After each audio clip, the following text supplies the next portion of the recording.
tonight's our May 13th, 2021 regular town board meeting. At this point, I'd like to ask you to please rise.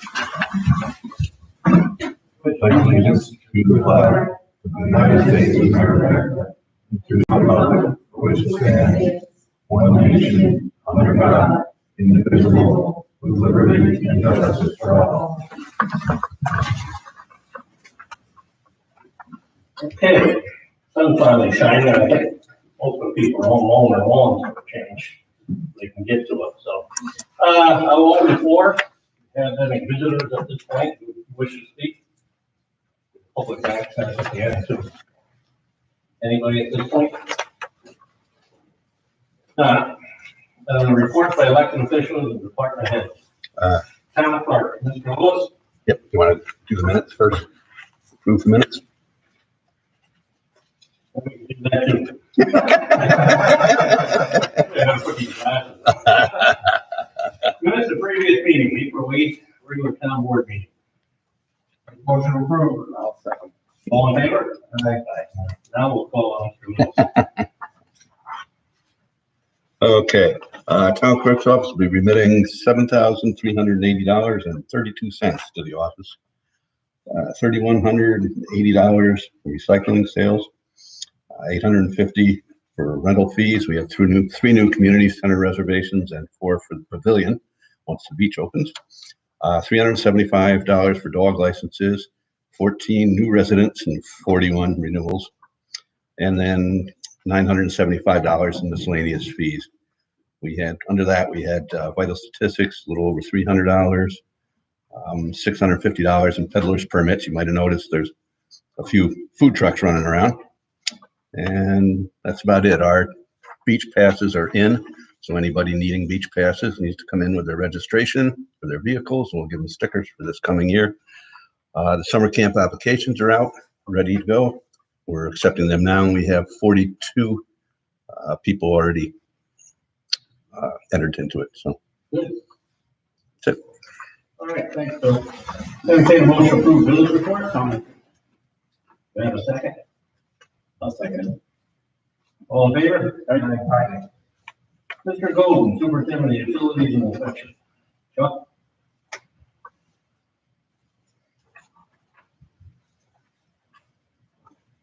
Evening, gentlemen.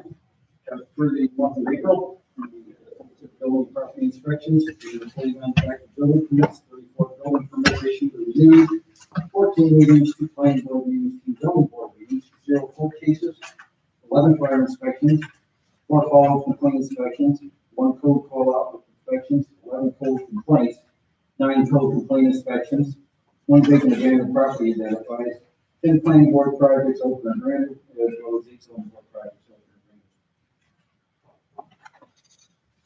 Question for Mr. Golden. How's the building? Slow up a little bit with lumber prices, Chuck? I've only heard of one major builder that may do a pause and only do what he currently has on the books because of the lumber prices. Other people are using escalating clauses in their contracts to stoke up these lumber prices, but I think we'll see a slowdown. Yeah. It's crazy price. Yeah, everything called crazy. $47 per half inch sheet of OSB, that's, was $17. Yeah, wow. Thank you, sir. I'll make a motion to approve Chuck's report. Can I have a second? I'll second. All in favor? Aye. Town attorney, Mr. Chaffee. Yeah, this past month I attended and participated in 2 sessions of the program meeting pertaining to the contracting pass between the town and CSD. We also participated in 4 internal meetings pertaining to the same subject. I prepared the resolutions for tonight's meeting. I assisted the assessor in responding to an inquiry she received from the attorney. Participated in 3 meetings with building department staff pertaining to various code enforcement issues. Participated in various internal meetings pertaining to projects pending before various boards in the town. Participated in a meeting with the building department staff pertaining waiting for a request from an attorney for a formal determination from the department on the zoning issue. And I performed various legal research projects and provided various legal opinions to, employees. Very good. Question for Tom? Entertain a motion for this report? All in favor? Aye. So our town historian, Sharon, come on up, welcome back. Yeah, I missed you. You doing well? I'm doing okay, except I spent 2 days out pulling weeds and my back is killing me. But, it's nice to be outside again. I indicated that I'm not going to review, have copies of the report, just for the sake of the public that's here. I started last month's report with statement that, well, we had chilly weather, but today it's 72 degrees in Maple Mills. And then what happened, it repeated itself. It's been chilly and rainy the last 2 weeks, and some friends up in the North Country have been telling me they can't plant anything because they had frost. And I went out today and at noon, I turned on my car, which has one of those thermometer things, and 70 degrees, we hit 70, so it should be there the next few days, so let's hope so. I guess one of the things that's been a topic of discussion since, I heard it last night at 11 o'clock on TV, and it got several calls today, is that, the CDC has said it looks like most people can go without masks and get back to activities that they were involved in before the pandemic happened. And there are some conditions to that, and I would encourage everybody to go online and look at the CDC's website. In my personal situation, my husband has a medical condition, and his doctor has already been in touch and said, you got to continue wearing your mask when you go into a crowded room or a crowded outdoor situation until we get a better handle on that. But I think there's good news for a lot of people who can go back to work now and get out and mingle with their families. Maybe I know some high school graduates are about to be high school graduates have been concerned about whether they have a ceremony and how that ceremony would, take shape. So hopefully those things will all work out. I indicate every month in my report, they kind of become kind of chatty because I'm really writing at this point for further generations. You don't need to hear that I put it in there, but I got one call last month. It was a man from Posting Kill who needed some help interpreting a historic document that he came across on Ancestry.com. That's the kind of thing I do, but I think for the time being, this is our history. It's an important part of our history and something that future generations will especially look to find mention of in our own town records at some day.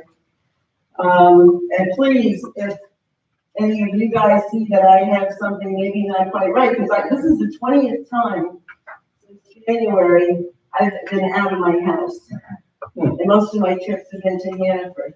I'm probably now the oldest senior citizen lady in Brunswick with the longest hair, and I haven't had my contact lenses in over a year, so I really have some stuff to address in the next couple of months. But that's the way it's been. I talk to people on the phone. I get emails from folks. I thank Jennifer Manley. She has a website, and I see some of that. I do not do Facebook, but I have a number of young people in my life who call and tell me what's happening on Facebook, and I listen a lot. So I try to take notes. Between last July and this past March, I went through 4 boxes of stuff where I keep things that I intended to do, notes about people I talked to, ideas that came my way, projects that I did with different school groups and other youth groups, and just, go back and maybe dress them up for another purpose. I sat and went through all 4 of those boxes of stuff, and I said, wow, there were a lot of good ideas that never carried forward. I kept them, but I took a lot to the shredding machine. What I'm doing is now, I don't know how long this will take, making categories and referencing things. 27 years as town historian. I've been involved in a lot and I've researched a lot and a lot of information's come my way. So I'm trying to do a really good job organizing it and maybe I'll become better with my librarian skills, but that's what I'm going to be working on for the foreseeable future. So I've included in my report some recent data from the New York COVID tracker about the schools. Fortunately, only one of the districts in served Brunswick reported any coronavirus cases in the last week, and that was Able Park with a couple of students and one staff member. And there was an announcement that came my way from the Troy Public Library. They are going to host a Zoom presentation, which will be given by Tom Carroll, the former executive director of the Mohawk Hudson Industrial Gateway, and he is going to be speaking on the Troy Tiffany windows. It's been said many times that Troy has more Tiffany windows than any other location in the world. I've heard this presentation is a great one if you're interested in architecture or Tiffany windows or local history. So that is May 26th, 6:30 p.m. via Zoom at the Troy Library. And as I was out pulling weeds, I remember, you might know this man, so Norm Miller, who lived over near the White Church, was a botanist with New York State. And one of the first tours I ever did, a historic tour in Brunswick, was involved going along the Quacking Tail in Coffeyville to an old mill site. And Norm was part of that tour. And he walked over and this isn't what you think, guys. He said, "Oh no," he pulls his plant and he's like, "This is terrible." And it was a nice plant with kind of a heart-shaped leaf and a little white flower at the top. And he said, "Boy, I am so sorry to see this stuff come to our community." And I'm like, "What is it?" And he says, "It's garlic mustard," by most people's terms. And I really never noticed it again until about 4 years ago. It was growing in my yard like crazy. And it's coming up all throughout the community. I saw a lot of it last year. So I brought some. You're welcome to look at it. And if you see it growing, cut it down before it goes to seed. My friend Dr. David Hunt, who's an ecologist that lives in Grafton and has done a lot of ecological reports for all the land trusts in the area, came to my yard the other day and found several things, this one being the most invasive. And he called me when he got home. He said, "That does not spread by the roots. It spreads by seeds. And the seeds can live up to 15 years. So if anyone wants to look at it, I'll leave it over here, but I urge you, it's pretty, but if it's on your property, get rid of it, burn it." Check that out, make sure you're not in our field. Okay, for Sharon's report. I'll make it. Second? I'll second. All in favor? Right. London Community Library. Sarah, is that you? Yeah, hello. Welcome back. How was everybody We doing? missed you. Oh, I missed you The too. Thompsons did quite well. I've heard, and you're very They did well. helpful. Dude, I'm glad I said that. I was saying that there. So we've been doing really well. In May, we listed all of the appointments for coming into the building, and we've been able to go to 50% capacity. We're probably within the CDC guidelines on this. To go back even further, our book tours met outside for the first time this month. We're going to start more outdoor programming starting in June. We have a lot of day programs expected for the summer, but they will be outside. Garden Day is June 5th. We have a chicken barbecue from Pit Clinic as a fundraiser. We're going to have $15 tickets for pre-orders. Our Civil War event is going to come back on June 10th. We're very excited about that.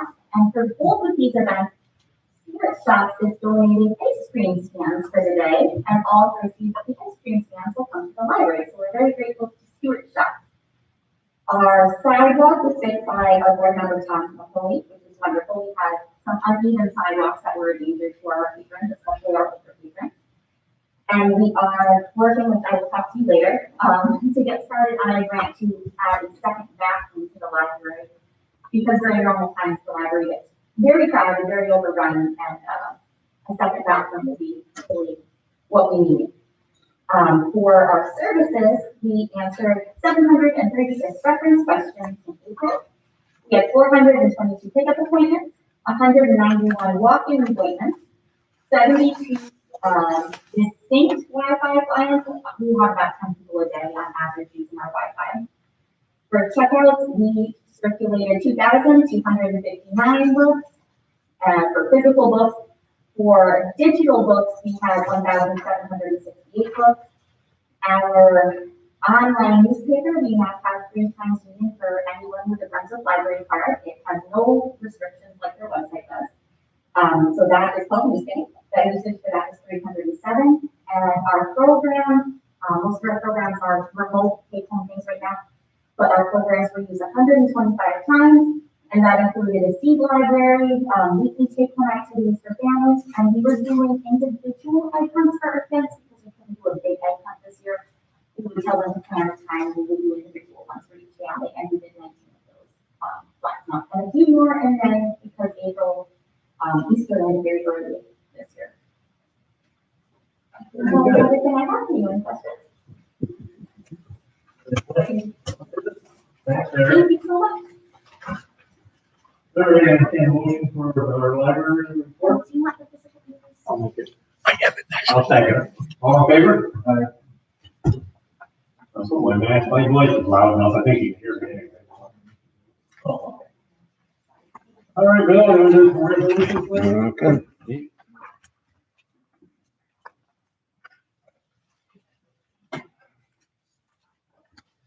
Okay. Resolution number 42 for 2021. Resolution appointing and fixing compensation of town employees for the assessment department.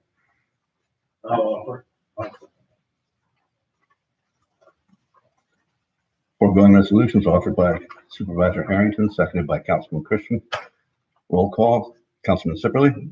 Aye. Councilman Christian. Aye. Councilman Sullivan. Aye. Councilman Balistrary. Aye. Supervisor Harrington. Aye. Resolution is adopted. Resolution 43 of 2021. Resolution proclaiming the town of Brunswick to be a Purple Heart community. I'll offer. Yeah. Foregoing resolution offered by Councilman Balistrary, seconded by Councilman Christian. Roll call vote. Councilman Sipperly.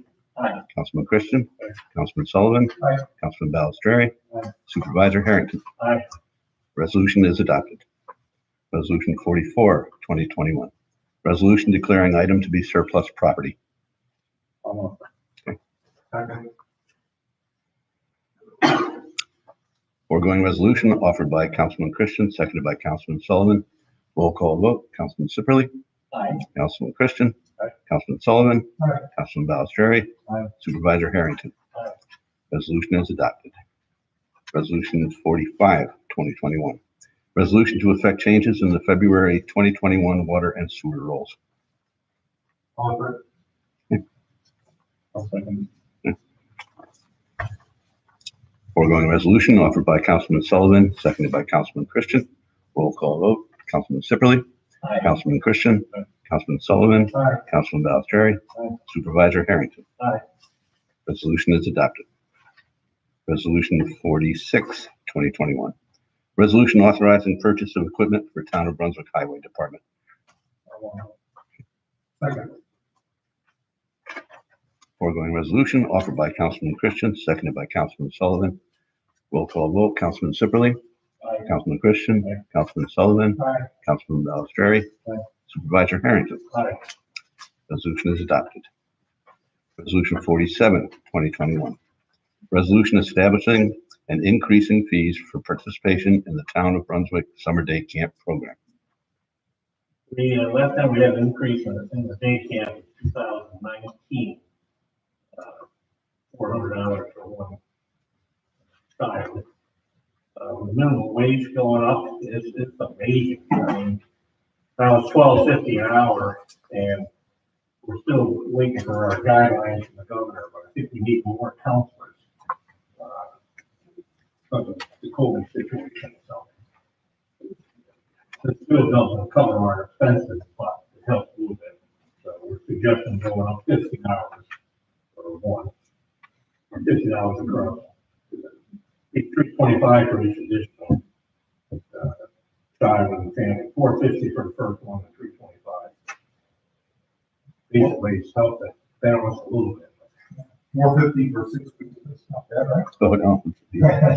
Six-week program, it's a good program. We work with Tamarack, we were able to, we pay for the fuel and the buses, we get the buses, kids meet over at the school, and we bus them over to the beach area where they have their lunch. They have swimming lessons, which is pretty helpful. It's also a chance for a lot of our youth to have their first job, and they have responsibilities. It's pretty good running program.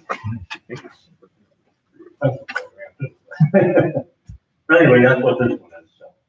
Bill? Okay, we need a, something off of that. I'll offer. Second it. Foregoing resolution offered by Supervisor Harrington, seconded by Councilman Christian. Roll call vote. Councilman Sipperly. Aye. Councilman Christian. Councilman Sullivan. Aye. Councilman Balestri. Aye. Supervisor Harrington. Aye. Resolution is adopted. That's it. All right. Bill, we got any correspondence? Yeah, we do. Good. We have one.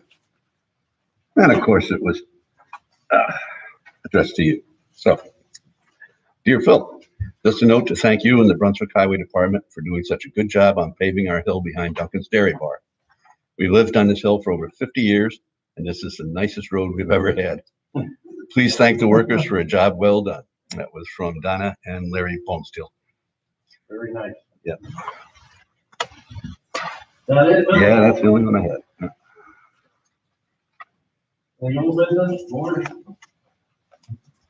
New business. How do we get the new business? Come on around, grab the mic. Give me your name and address there. We're recording it, so. And I have to write it down too, so. Hello. Carson Wyman with CD New York City. Hi, Carson. Carson? This is Ashley Champion from the CP5. Hi, everyone. Carson, can I bother you just Sure. last name was Wyman, spelled please? Weinand. So yeah, thanks for having us.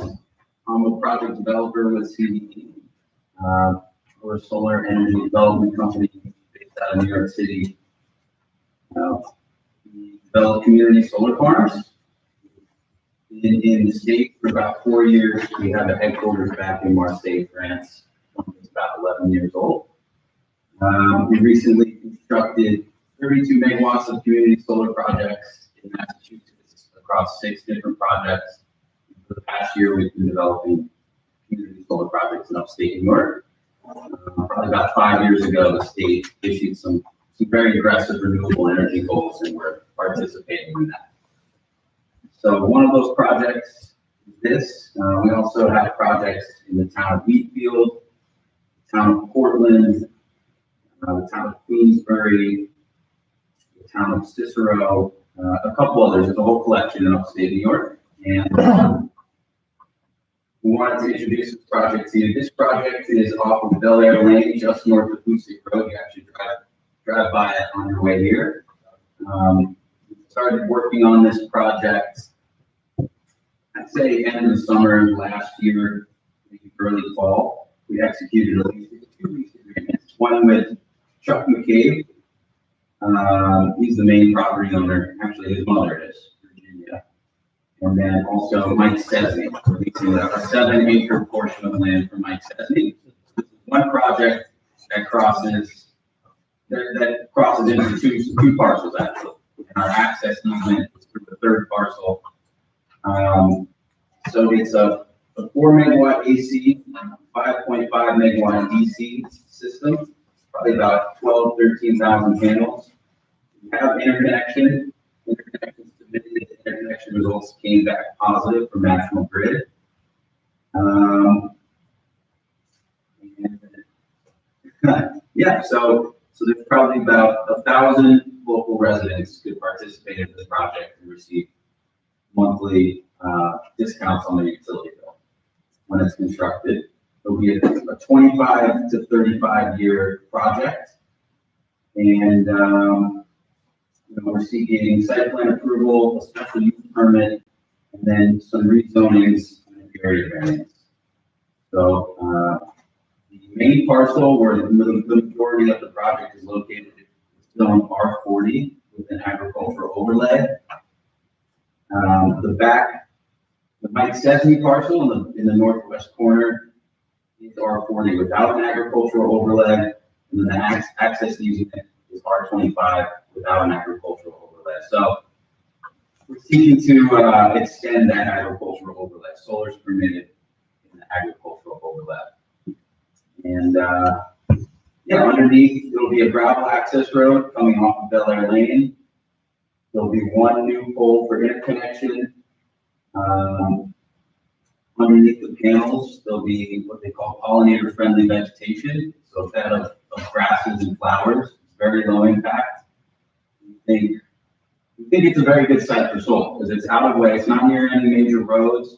There's only one butter on the western perimeter of the site. And we'd love to hear your thoughts. CPD also, I'll finish with this. We would have a green initiative, it's called. So for each project we construct, we'll donate $1 per panel to a local environmental charity. So $11,000, $12,000, $13,000 will be donated locally for the project. So, yeah. Boy, I can just follow up a little bit on some of the procedural stuff. Well, we would like to hear from attorneys. Yeah, as well as provided before this town board. So Grab that microphone. Yeah. And can I have your name again? Ashley Champion, and I am an attorney with the law office of Nixon Eli in Rochester. So aside from just giving you the general overview of the company and the project, which Carson just did, we're appearing before the board procedurally because of the agricultural overlay rezoning that we're requesting that Carson just mentioned. Your town code permits solar projects, including projects of this size and nature, in the agricultural overlay district, and that's very consistent with other municipalities across the state.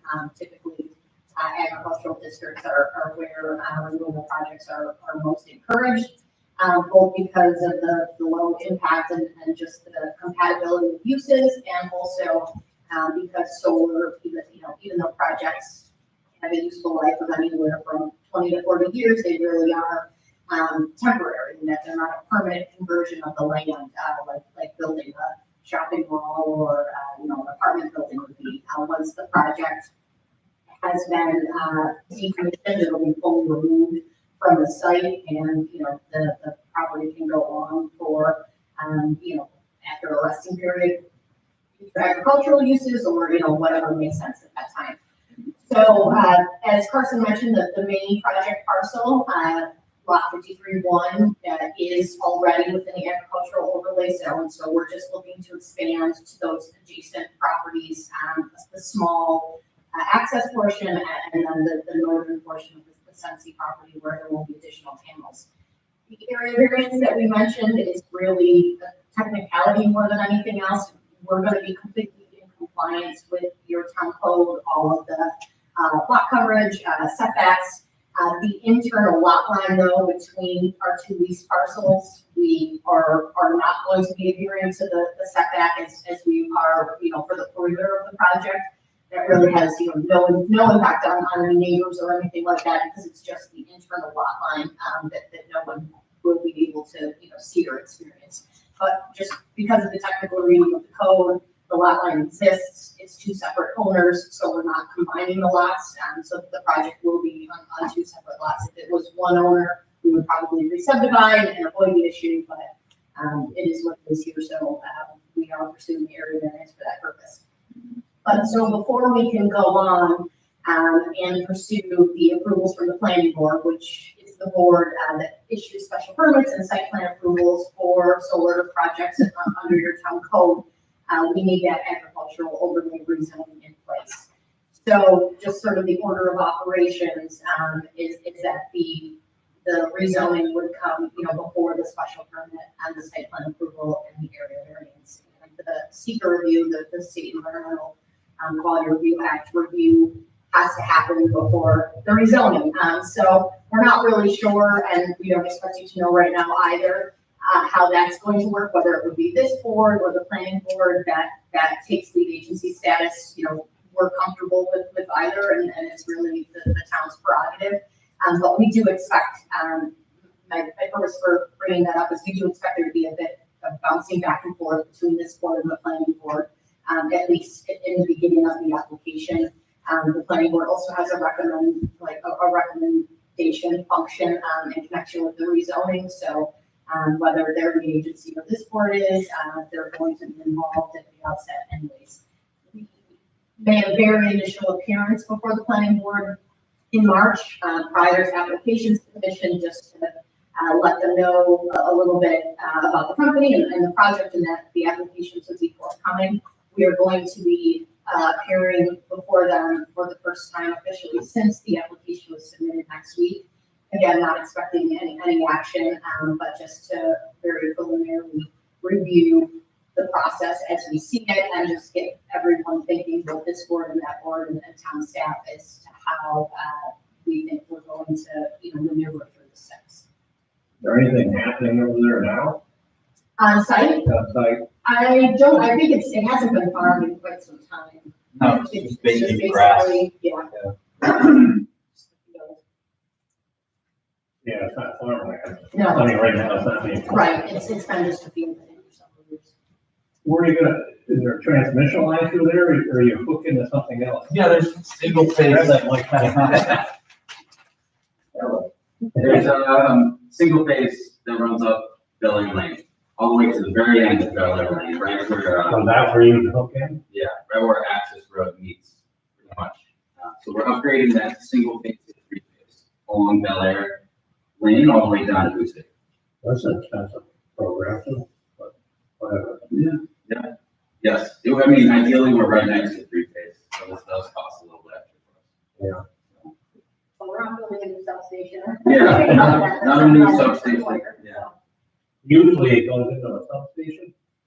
Well, it makes its way. Somewhere. Yeah, eventually these feeders, these power lines feed into a substation. A lot of times you have to upgrade the transformer bank at the substation. There's too much power coming into it, and that's a major cost. We can't build projects that you have to do that. If you just change the rules now, if there's a major power line, transmission line, you can put larger projects in. Did I read that somewhere? Yeah, we don't. Up to a 20. Yes, yeah. I think you're thinking of the updated siting law. Yes, so it used to be the public service commission regulated 25 megawatts and larger, and everything else is in local zoning. And they recently changed that within the past several months, that it's now a 20 megawatt threshold or more is regulated by the state. And the smaller projects are local zoning, you can even opt into the state process. It's an expedited process. The is again, trying to encourage renewable energy improvements of the government schools. But you can opt in at actually 15 megawatts now for larger. But these distributed energy projects, so 5 megawatts and smaller, which are the sweet spot for this company and a lot of others. So that this distributed energy means the power is staying local. So they're not hooking up to the large transmission lines that like the big utility scale projects are, that are the 50, 100, 200 megawatt projects, where it's just being hooked directly on the transmission line elsewhere in the state. Around the state. Board, any questions? Take everybody right now? Yes. Thank you. All right, thank you all. Thank you. Great to meet you. We'll see you a lot, I'm sure. Yeah. And please let us know as you're reviewing. I know that you all, just got these documents, but as you're reviewing, if there's any additional or supplemental information that you're interested in seeking, please don't hesitate to reach out and let us know that. Where do you live in the city? East 27th Street, Murray Hill. My daughter went to NYU and never came home. Okay. Yeah, yeah. she's- So she comes home to visit. Yeah, it's fun down there. I like it. Won't be there forever though. And my girlfriend goes to NYU. She's a PhD, chemistry PhD student at. Smarter than me. My daughter brought a couple of her friends home a while back. We came up Route 7, Music Street, which, Yeah. to me, to us, pretty well lit up. And the young lady says, boy, it is dark here. You know, terrible. As you're You coming have- towards that. You haven't seen anything yet. We see you out on the farm, you know, right? Yeah. So that's interesting. Yeah. You move the clock slow now. Yeah, they don't have the night sky regulations there. Don't worry about that. Thank you, guys. Thank you all. Bye. Any other new business? Warrant?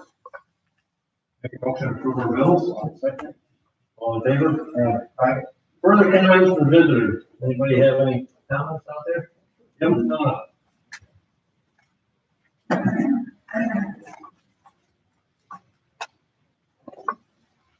Tim Patrick, 387 Brunswick Road. Michael Robinson. I was out for a while. I'd like to thank Councilman Ballasteri for his assistance to our efforts to reduce the speed limit on Route 2. We're still working on this. He's very good to get a very strong contact for some, what do you call it? The traffic cases and things like that. And then when I was trying to get a hold of Mark, Bill and I had some conversations. Bill, I don't know if you're going to mention this or not. Sure. But whether it's possible to get the town officials on a town, town emails. You know, like if I had some questions that I thought Mark would be able to answer, just send them an email. So I had to look through Bill and he does it personally. What do you, I'm sorry, I missed that. Yeah, I know what he means. Like, Go ahead. for instance, if, a dedicated email, not our personal one. So if he wanted to talk with Jim, he'd have a dedicated, like a town email. I think, who has them here is, Oh, it's that town. right. Yeah, I've got it. If it goes to the town email, it forwards to my personal. That's how it always has been, although I haven't gotten an email probably in a couple months, so we gotta check maybe if it's still working. Well, can you, Is that listed? is it listed Yeah, anywhere it's on though? the town Is that website. on the website? It is? Yeah. You have one, Mark? On the town website? I don't believe so. No. And then, I The website gives you, you click on it and. Yeah, that's what he wants to be able to do, is to just click on Jim and have it. Yeah, I see no problem with that. one other time, before the thing over at Wilson's Farm, that operation there, I wanted to get in touch with Ann Clemente about this. Yeah. And I went through the truck's office and then they called her, but I never got anything back. Or maybe, I don't know what happened. I'm not sure if everybody, I'd like to have a contact with the planning board too. Just ask questions. I'm not gonna harass people. No, you never have. All right. Just one of the things, sometimes the info, the regular website, that comes to me, and I can forward the information to whatever councilman, zoning board member, planning board member. Yeah, but the thing is that if you go on the website, is that obvious how to do that? A whole lot of other people are doing it, Jim, I get a lot of emails. Just the casual user, if you go into that, it wasn't obvious to me. I'm not real good. All right, yeah, that sounds good. The other thing, I was hoping somebody from the highway department would be here tonight. Yeah, me too. Me too. I think they got the wires crossed, right? I'll straighten that out. Whether it's the highway superintendent or the deputy's coming. Down at the bottom of Shine Road, there's a little problem. At the bottom of Shine? At the bottom of Shine Road, where the 909 crosses Route 2, and the ATV people drive up an area with bikes. I mean, it's all this literally tons of like riprap, stones this big, ends up coming down. And, they blocked, there's a drain that goes underneath Shine Road and into the ditch, which then drops down into the creek, okay? That's, the highway guys do a tremendous job. They're down there probably every other week digging this thing out, but they have to dig, a length from me to ten through these big stones. Right? And then they get thrown in the first nice day, the guys are gone out there, the pipes and all that. But anyways, what's happening is that there's no drain from the, from Shine, across Shine Road, what is going down through the drain is now just eating over Shine Road. And what's happening is, it's gonna take a while, but you can see it happening. If you go down and get out of your car and see on Shine Road, the water is sluicing down, undercutting Route 2. And it's pretty clear if you look at it, that, ooh, this is gonna be a problem. And also, this is not Nimo's problem or the town's problem, that the gutter there, that leads to the drain that goes underneath Route 2, the culvert.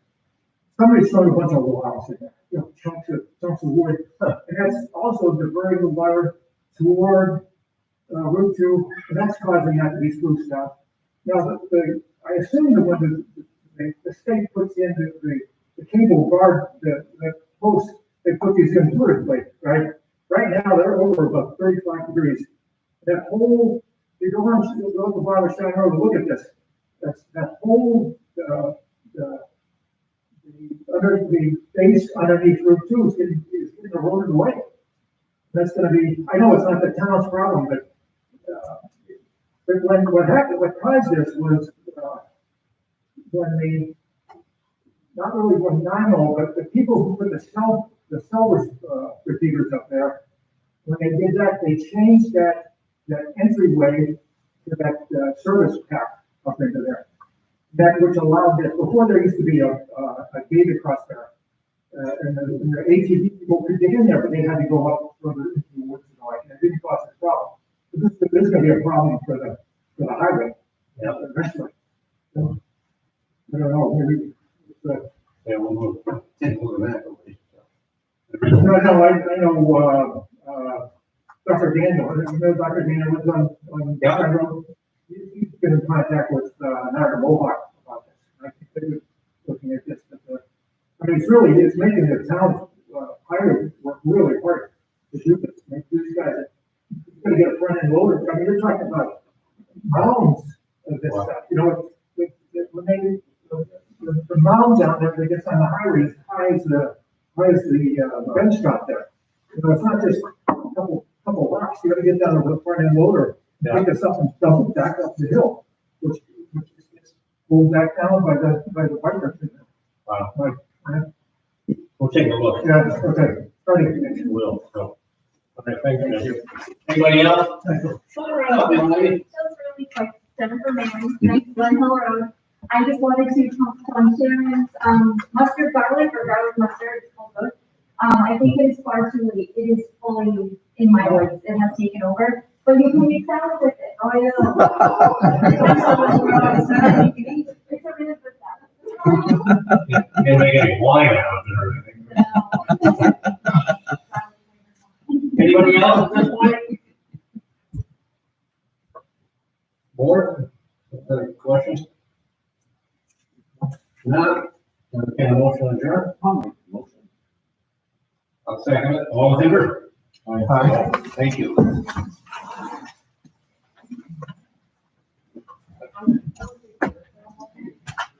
It's